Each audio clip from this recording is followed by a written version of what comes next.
మౌన పోరాటం మౌన పోరాటం జానకి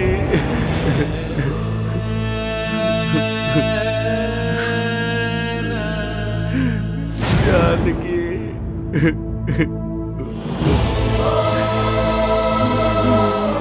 అయ్య గారు, చెన్నై గారు, ఏంటి సత్తి? భోజనం చేయడానికి రండయ్యా. నాకేం వద్దు, వెళ్ళు. అలా అనద్దయ్యా. మీరు పొద్దున్న లేచినప్పటి నుంచి పచ్చి పచ్చి మంచినీళ్ళు కూడా తాగలేదు. నేను తాగను. జానికి వచ్చే వరకు నేను ఏమి తినను, నేనేమి తాగను. అదేంటయ్య గారు, అమ్మగారు ఎప్పుడొస్తారో వాళ్ళెప్పుడు తీసుకొస్తారో తెలీదు. మీరు ఎన్ని రోజులని తినడం మానేస్తారు? ఎన్ని రోజులైనా తినను. జానికి నా దగ్గర లేకుండా నేను ఎప్పుడైనా తిన్నానా? లేదయ్య గారు. అందుకే ఇప్పుడు కూడా నేను తినను. అయ్యా, అలా తినకుండా ఉంటే ప్రాణం మీదకి వస్తుందయ్యా. ఏం వచ్చినా పర్వాలేదు సత్తి. జానికి కావాలంతే అప్పుడే తింటాను. మీరెళ్ళి తినండి. మీరు తినకుండా పస్తులుంటే మాకు తిండేలా సహిస్తుందయ్యా.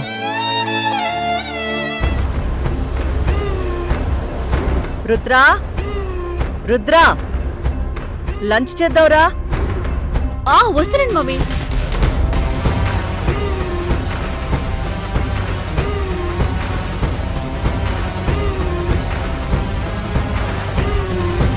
ఏయ్, నా ఫోన్ ఇటు.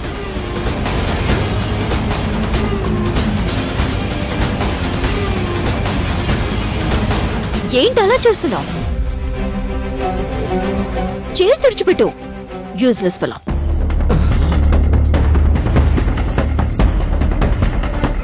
వెళ్ళు.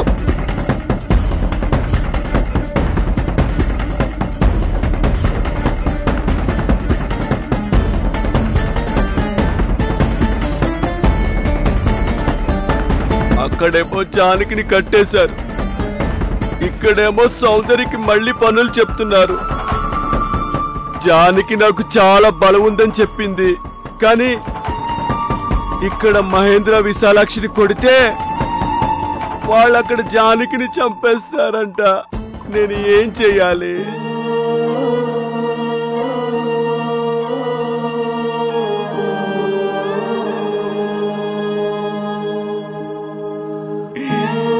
నేనే వాళ్ళిద్దరిని బాగా చూసుకోవాలని జానకి చెప్పింది, కానీ ఇప్పుడు ఎలా చూసుకోవాలి? జానకిని ఎలా కాపాడాలి?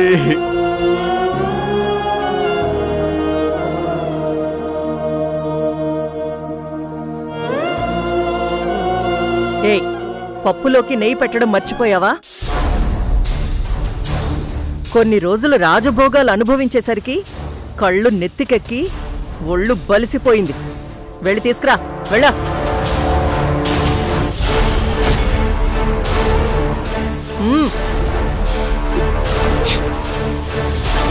సత్తి, వీళ్ళ దుర్మార్గాలు మళ్ళీ మొదలయ్యాయి.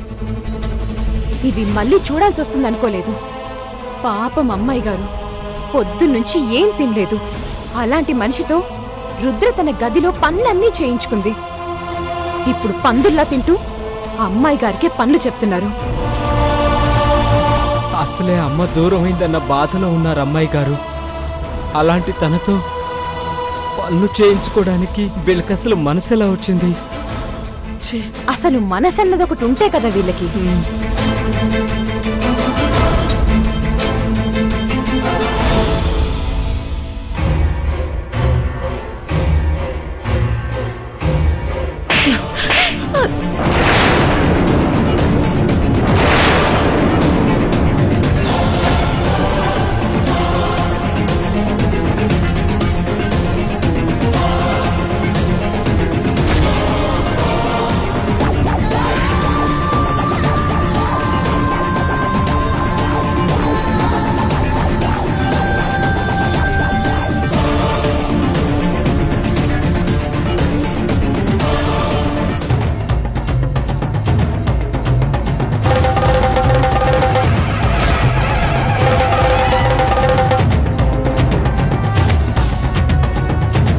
ఏంటి ఆ చూపు? నిన్ను కొడితే మీ నాన్నొచ్చి మమ్మల్ని కొడతాడనుకుంటున్నావా? కొట్టలేడు. వాడు ఏం చేసినా అక్కడ మీ అమ్మ ప్రాణం మీదకొస్తుందని చెప్పాం కదా. వాడింకేం చేయలేడు. ఏయ్, ముందిది క్లీన్ చెయ్యి, క్లీన్ చెయ్యి.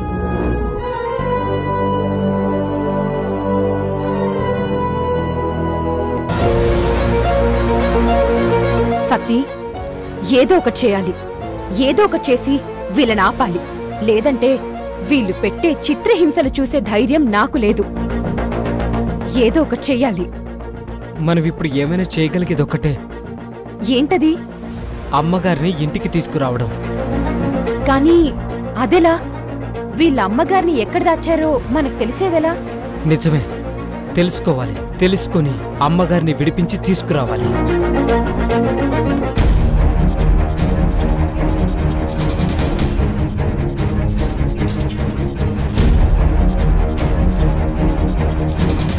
అమ్మగారు వస్తే కాని చిన్నయ్య గారు ఆ కొరడా పట్టలేరు, వీళ్ల తోలు వలవలేరు. అమ్మగారిని దాచిన చోటు మనం ఎలా తెలుసుకోగలం? జానకమ్మ గారు దాచిన చోటికి వీళ్ళు ఏదో ఒక టైంలో వెళ్తారు.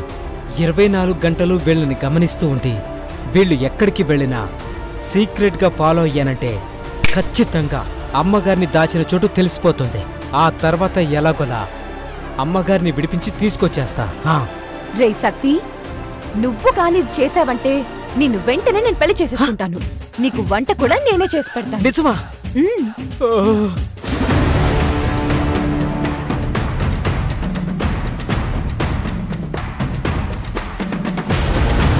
సౌందర్య, వెళ్ళి ఫ్యాన్ ఆపి ఆఫ్ చేయి. ఓ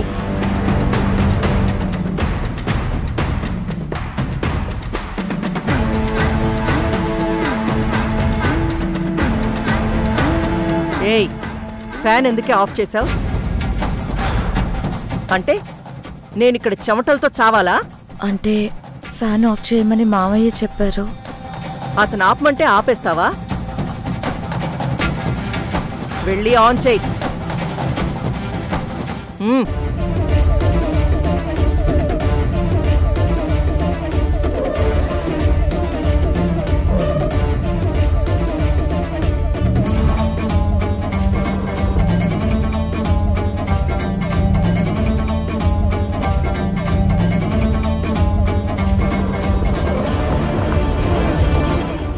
ఏయ్, ఫ్యాన్ ఆఫ్ చేయమన్నాను కదా, ఏం వినపడలేదా? ఆఫ్ చేసి మళ్ళీ ఎందుకు ఆన్ చేశావు?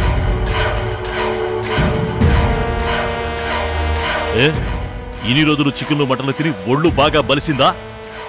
అదేంటి మావయ్య నన్ను తిడుతున్నావు? అత్తయ్య కదా ఫ్యాన్ ఆన్ చేయమని చెప్పింది. తను ఆన్ చేయమంటే ఆన్ చేస్తావా? అంటే నా మాటంటే అంత నిర్లక్ష్యమా? చూసేవా రుద్ర, దీనికి మనమంటే ఎంత లెక్క లేకుండా ఉందో.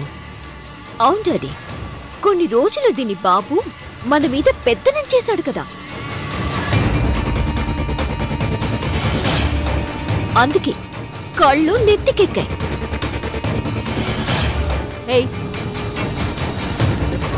డాడ్ చెప్తుంటే అర్థం కావట్లేదా? అదేంటి రుద్ర, ఆ అత్తయ్య ఫ్యాన్ ఆఫ్ చేయమంటే నువ్వు విన్నావు కదా. మామ్కి ఉక్కపోస్తుందంట, కాబట్టి ఫ్యాన్ వేయమంటుంది. డాడీకేమో చలేస్తుంది. నాకు చాలా చలిగా ఉంది. వెళ్ళి ఫ్యాన్ ఆఫ్ చేయి.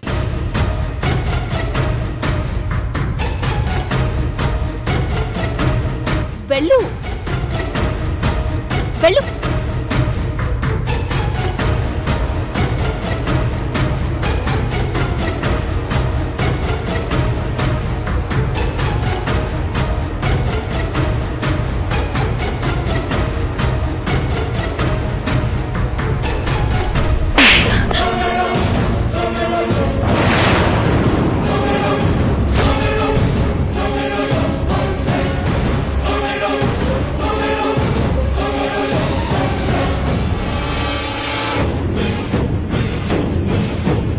ఏవే నీకెంత పొగరెక్కితే నా మాట లెక్క చేయకుండా ఫ్యాన్ ఆఫ్ చేస్తావు నువ్వు?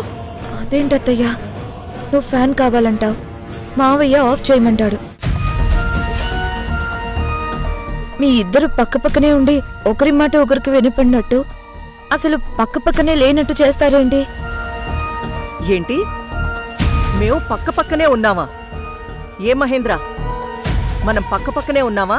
అబే లేదే, నీకు నాకు మధ్య 2 అడుగుల దూరం ఉంది కదా. మరిదేంటి మనం పక్కపక్కనే ఉన్నా ఉంటుంది? అత్తయ్య, మీరిదంతా కావాలనే చేస్తున్నారు.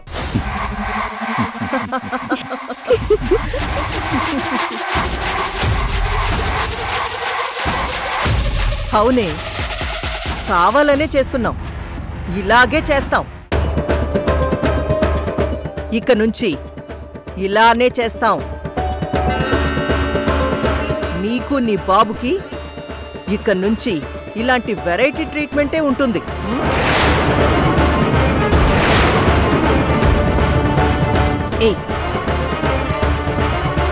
మామ్కి ఫ్యాన్ కావాలి, ఆఫ్ చేస్తే తను కొడుతుంది.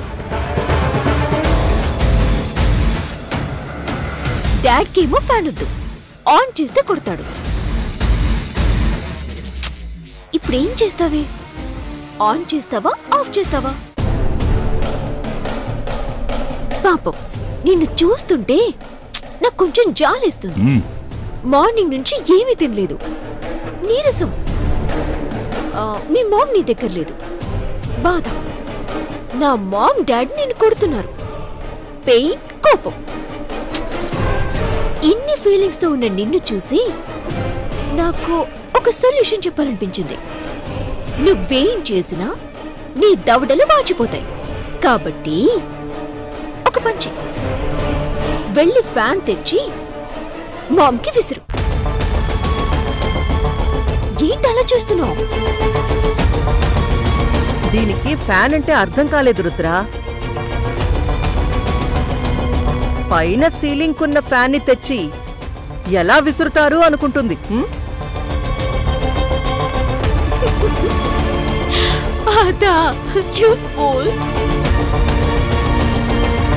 ఫ్యాన్ అంటే అదేదో చేత్తో విసురుతారు. విసనకర్ర బేబీ. ఎస్, విసనకర్ర. అది తెచ్చి మామ్కి విసురు. అప్పుడు మామ్కి గాలి దొరుకుతుంది, డాడ్కి చలి కూడా తగ్గుతుంది. నీకు మాత్రం నీరసం పెరుగుతుంది. Fan sorry sorry sorry sorry విసనకర్ర తీసుకుంటా. వెళ్ళు.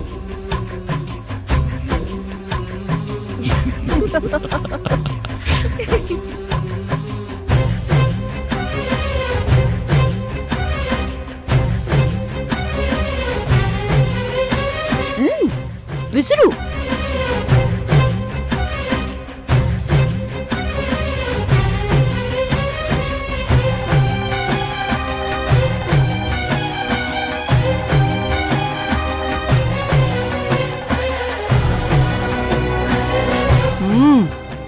ఎంత హాయిగా ఉంది. కాని కాని విసురు విసురు. నేను తింటున్నంతసేపు ఆపకుండా విసురుతూనే ఉండు.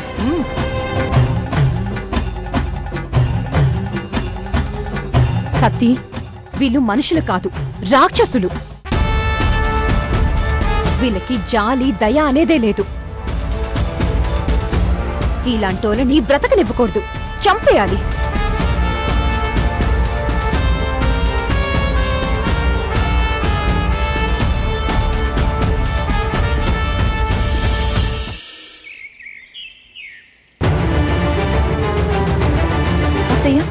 అవంతి, ఏంటి, ఎందుకంత టెన్షన్ లో ఉన్నారు? మళ్ళీ జానకతే వాళ్ళ ఇంట్లో ఏమైనా జరిగిందా? జానకి ఇంట్లో కాదు అవంతి, జానకే జరిగింది. ఇన్ని రోజులు ఎవరి సంతోషం కోసం అయితే కష్టపడుతూ నటిస్తూ వచ్చానో ఆ చెల్లెల్నే ఆ మహేంద్ర వాళ్ళు కిడ్నాప్ చేశారు.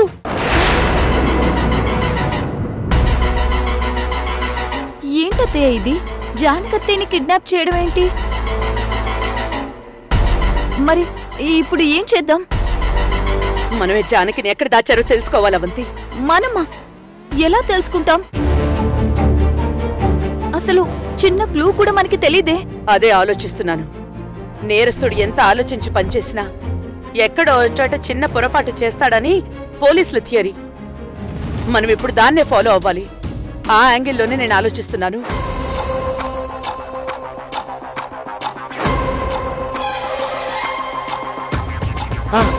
ఎస్ అవంతి, మనం జానకిని కనిపెడుతున్నాం. ఎలా అత్తయ్యా?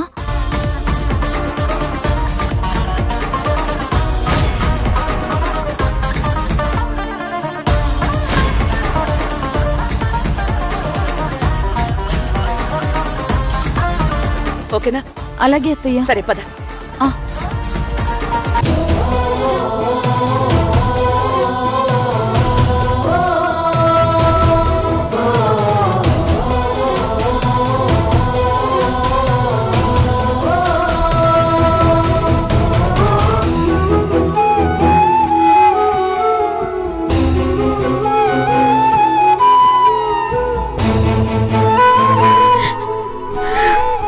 ఇలా వీళ్ళిద్దరిని చూస్తుంటే కడుపు తరుక్కుపోతుంది గోదావరి.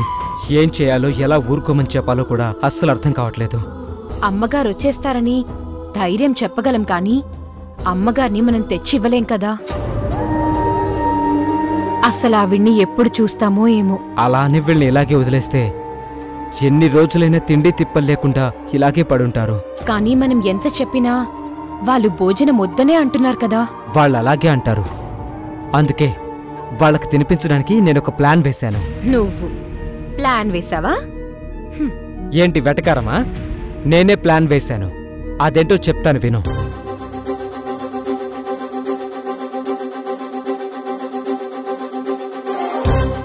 సరేనా?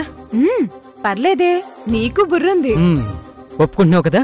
నువ్వు వెళ్ళు, అమ్మగారిని తీసుకునిరా, నేను అయ్యగారిని తీసుకొస్తాను. సరేనా? సరే.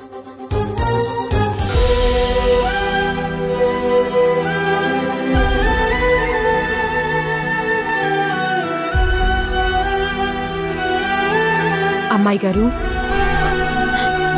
ఏంటమ్మా ఇది? ఏడుస్తూ కూర్చుంటే ఆకలి తీరుతుందా, అమ్మొస్తుందా? నాకు ఆకలిగా ఏమీ లేదు సత్తి, బాధగా ఉంది. పాపం అక్కడెక్కడో జానకి ఎలా ఉందోనని ఏడుపు వస్తుంది. మీరేడుస్తూ కూర్చుంటే అమ్మాయి గారు ఏం చేస్తారు చిన్నయ్య? ఇంకా ఎక్కువగా ఏడవరు?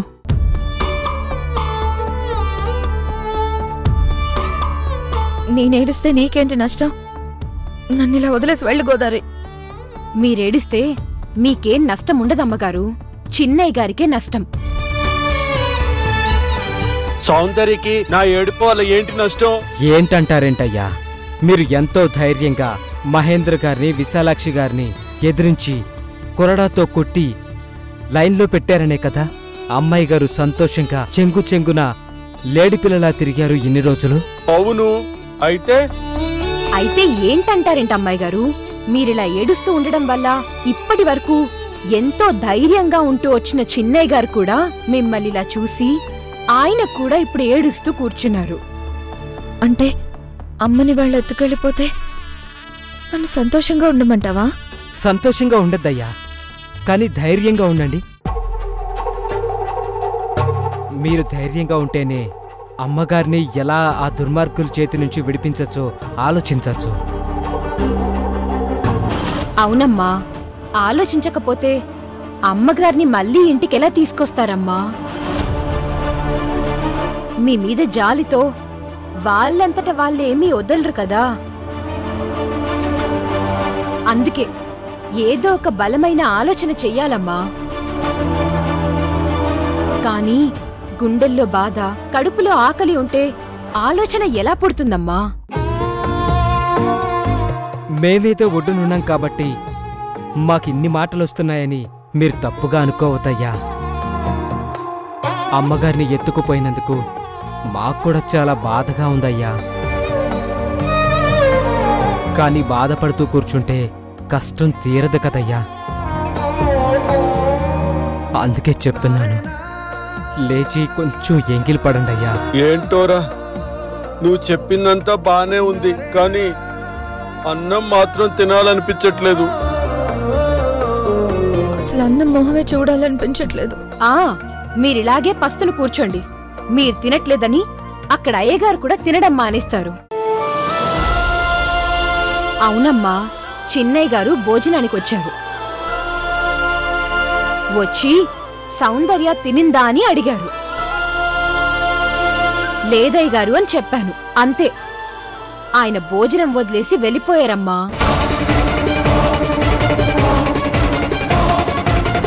నానా, జానికి లేకపోతే నేనేం చేయలేను నాన్నా. నాకు ఏం చేయబుద్ధి కావట్లేదు.